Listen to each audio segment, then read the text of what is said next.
When my grandfather passed away, he left behind two things: a small wooden box with his initials carved into the lid, and a house that had always felt more like home than the one I grew up in.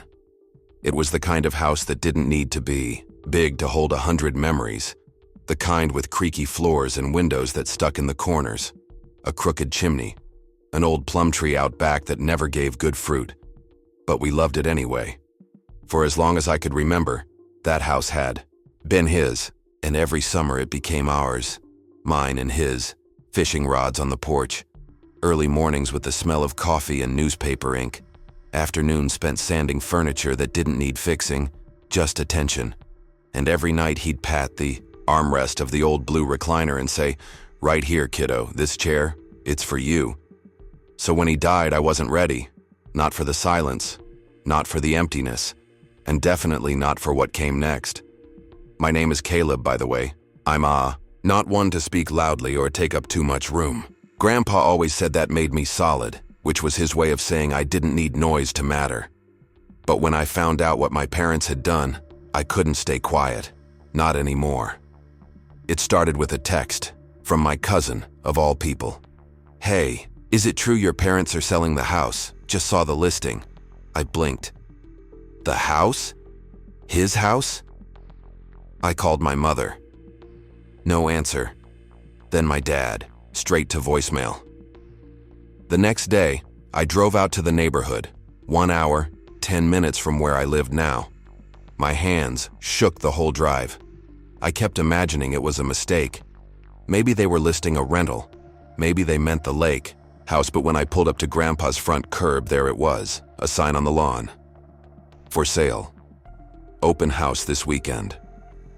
I got out of the car like I was walking through water. Nothing felt real. The porch was different. New paint. The flower beds he loved had been replaced with spotless mulch and symmetrical bushes. The wind chimes were gone. Even the plum tree was gone, ripped out.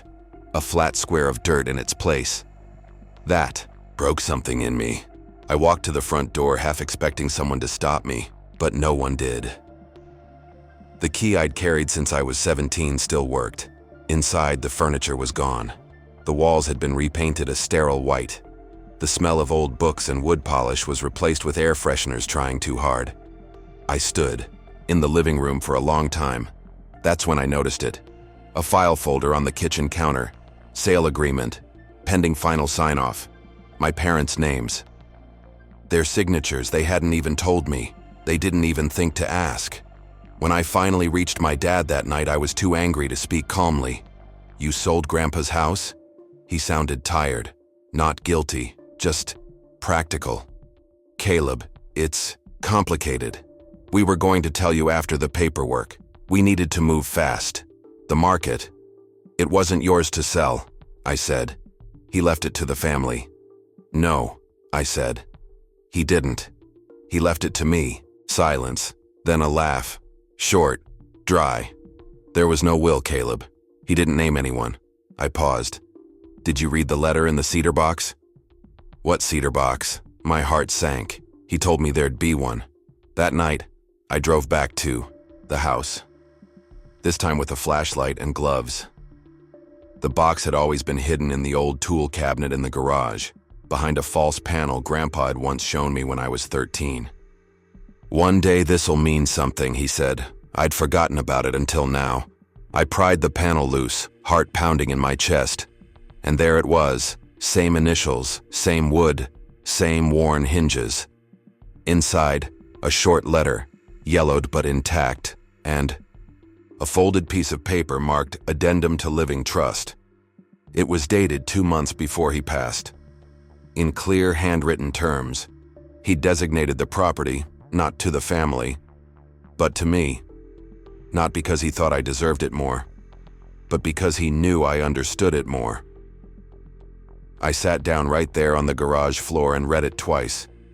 He trusted me with this place. He wanted me to protect it. The next morning, I brought it to an attorney. She looked it over carefully, then nodded. "This clause is valid. It doesn't transfer the house until probate closes, but the intent is clear." I looked at her.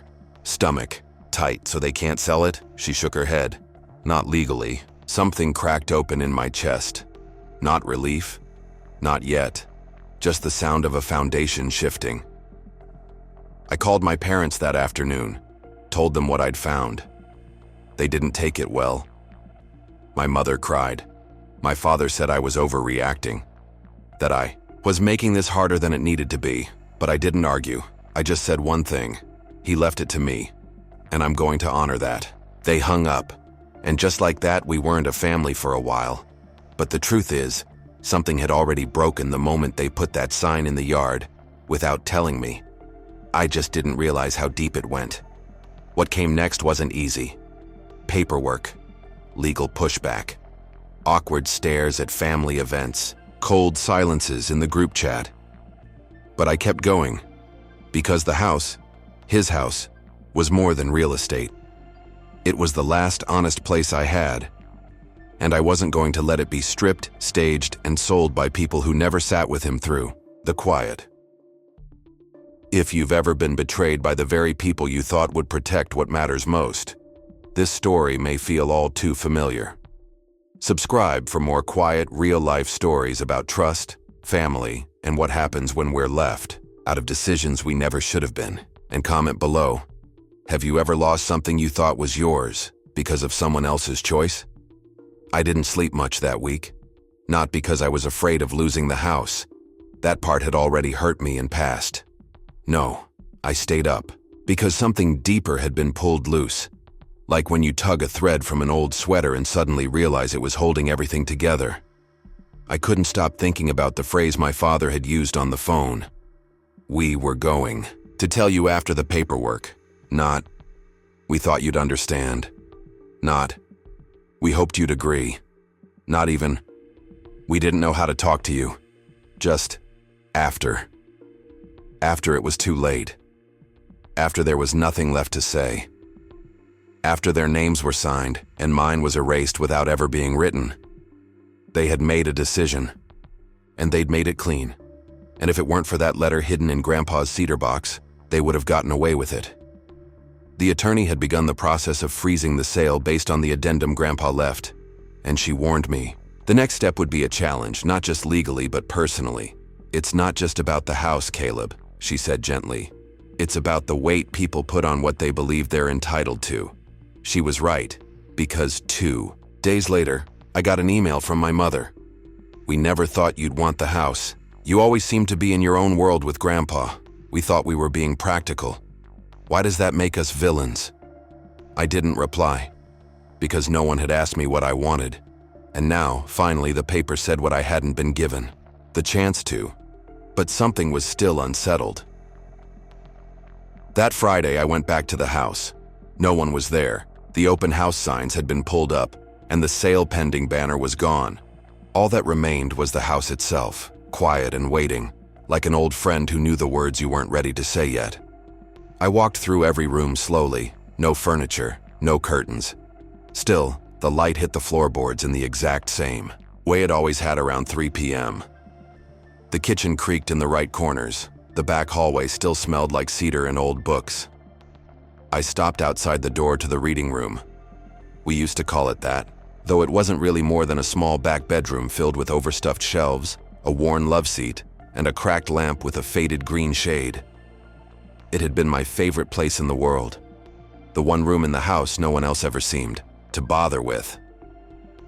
I opened the door and stepped in, empty now, except for the built-in bookshelf along the back wall.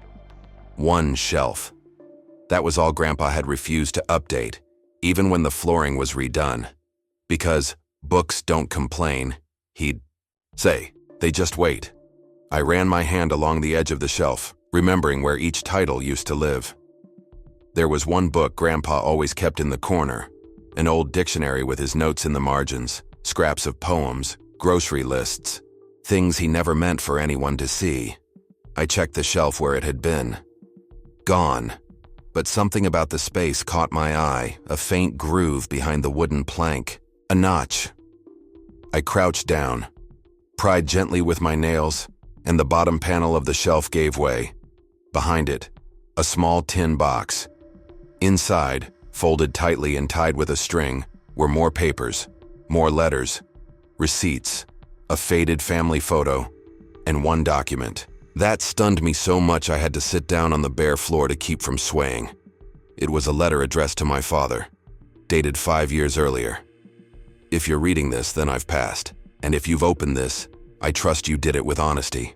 I need you to know, if Caleb wants the house, it's his. No questions, no logic, just heart. You and I have always disagreed on what matters. I respect your choices, but this is mine. I raised Caleb differently. I gave him quiet instead of rules, stillness instead of structure. I know that bothered you, but you raised your son. I raised my grandson. Let him keep what we built together. Let that be enough. I read it 3 times, then cried. Not out of sadness, but because it was the first time I had ever seen someone write into paper the way I always wished they would speak. With clarity, with love, with decision. I scanned the letter and sent it to my attorney. Legally, it didn't change much. We already had the addendum to the trust. But emotionally, it changed everything. Because now, if my parents ever asked why I was fighting to keep the house, I wouldn't have to point to contracts or technicalities. I'd just show them this, and they'd know. Later that night, I sat on the old wooden floor of the reading room. No furniture, no lights, just the hum of the distant highway outside and the memory of Grandpa's voice echoing somewhere between the bookshelves. Right here, kiddo. This chair, it's for you. There was no chair now, but I didn't need one. I was seated, fully, in who I was, in what I chose to protect, in the memory of a man who had seen me long before anyone else thought to. It was my mother who suggested the dinner. "We should talk, Caleb," she said over the phone, her voice soft and unusually fragile. Not through emails or lawyers, just us, like family. I didn't answer right away. Family. That word had felt different lately. Hollow, in places, but I agreed. Not because I owed them anything, because I owed myself the clarity of saying the truth out loud, in a room where it couldn't be rewritten. They invited me to the house they moved into after selling their old one.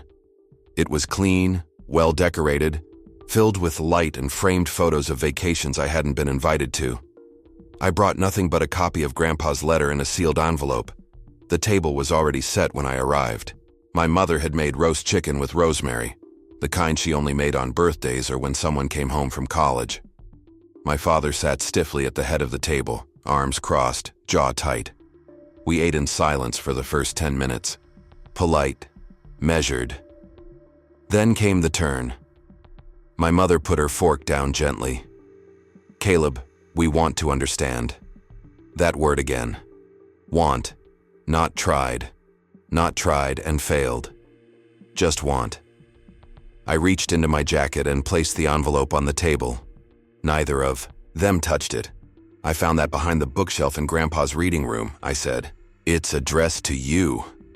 My father slowly opened it, unfolding the pages with hands more careful than I'd ever seen.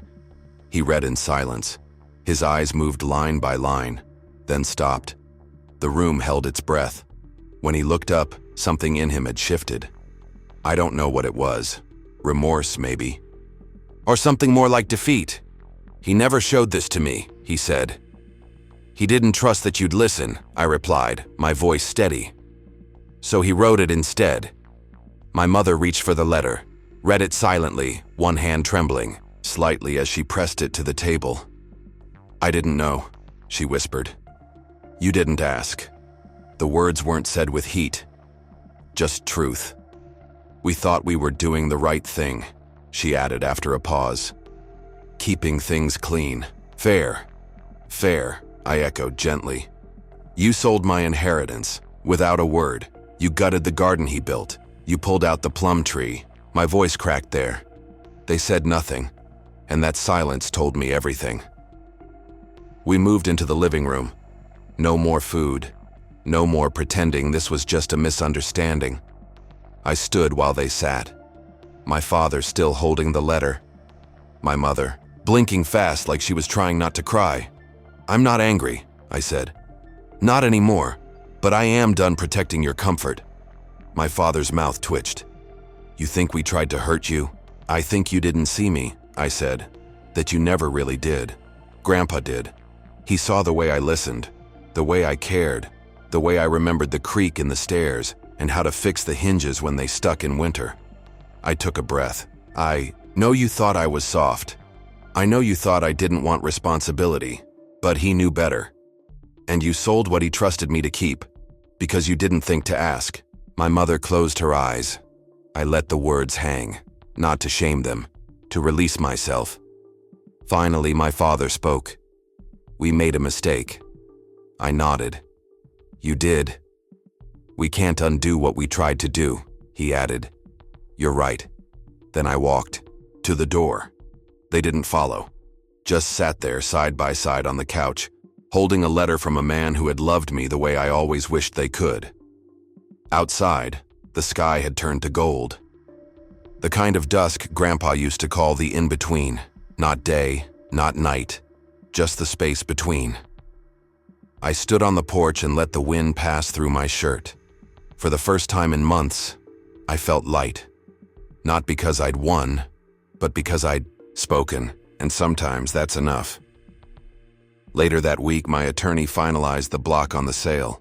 The title of the house was transferred to me without further dispute.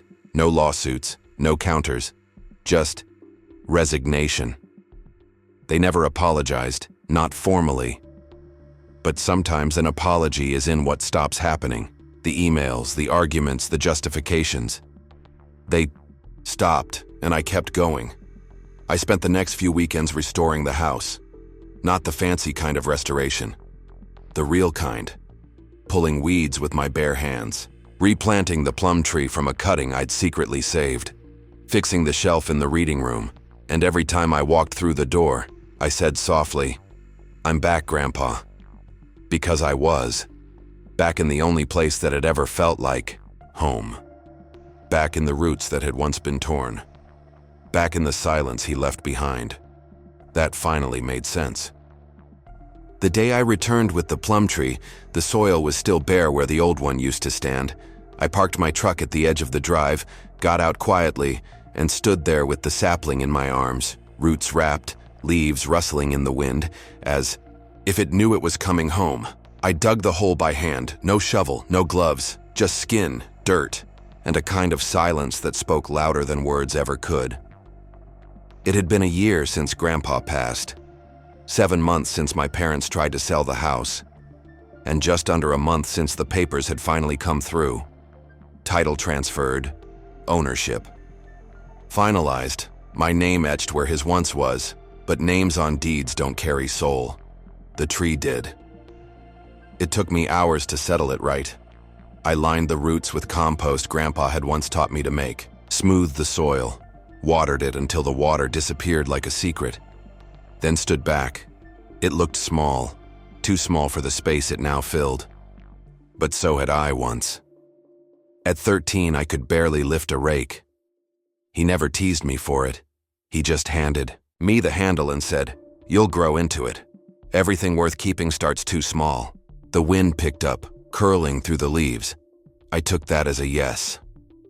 Inside the house, I had started keeping the lights dim.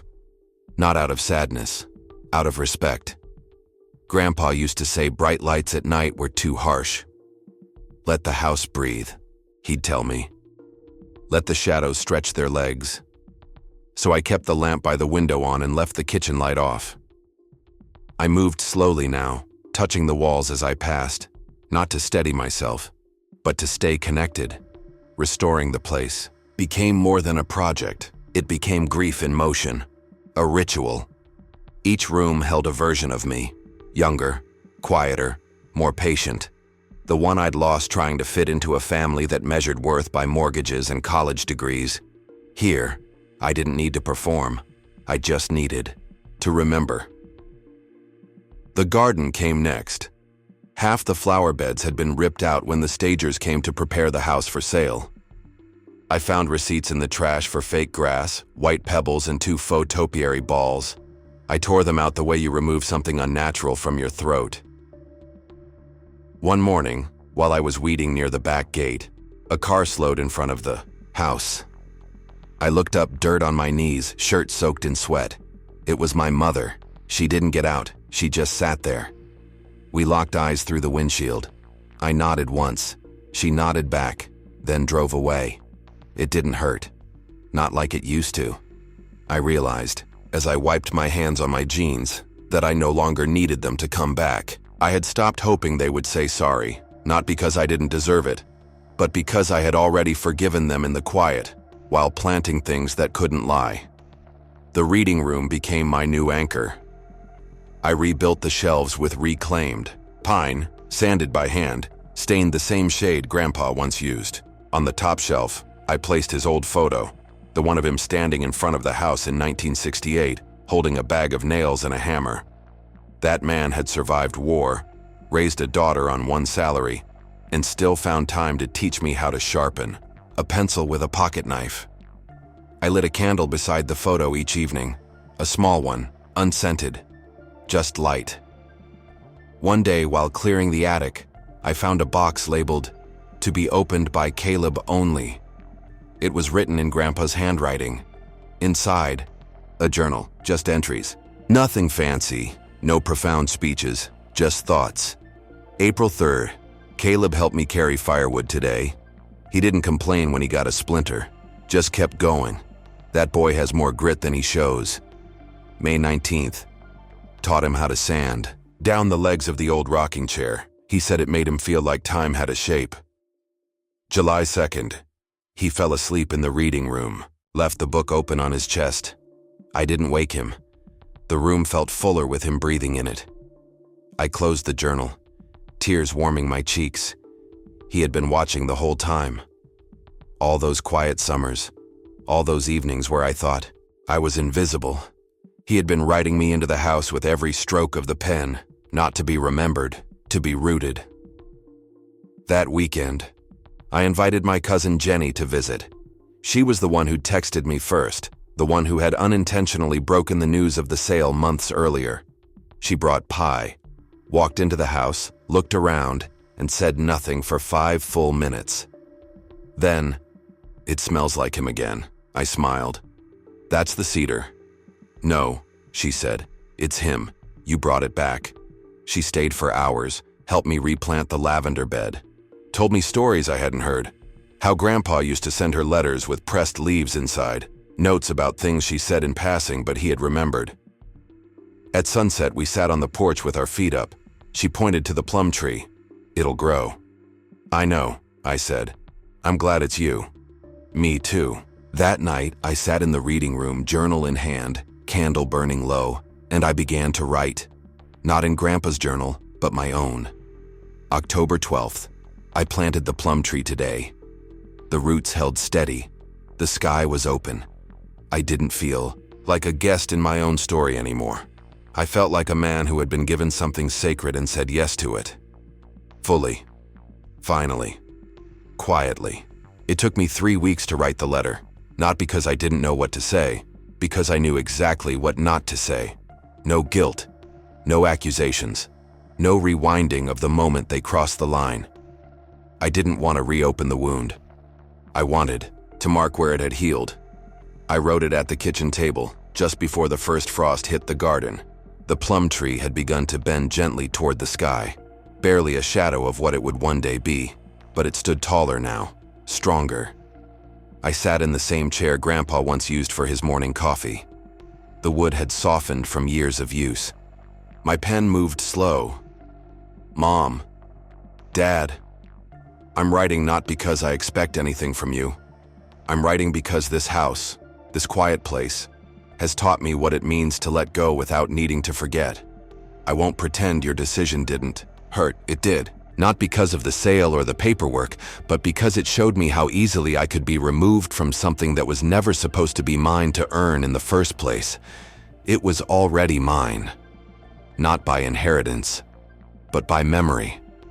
I've spent the last few months not repairing this house, but remembering it, restoring what mattered, relearning what love without conditions looks like. I don't need an apology. I don't need to be understood, but I do need peace.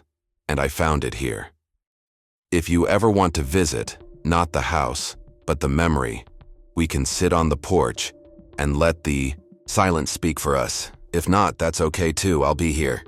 Caleb, I folded the letter, slid it into an envelope, stamped it, then placed it on the shelf beside Grandpa's journal.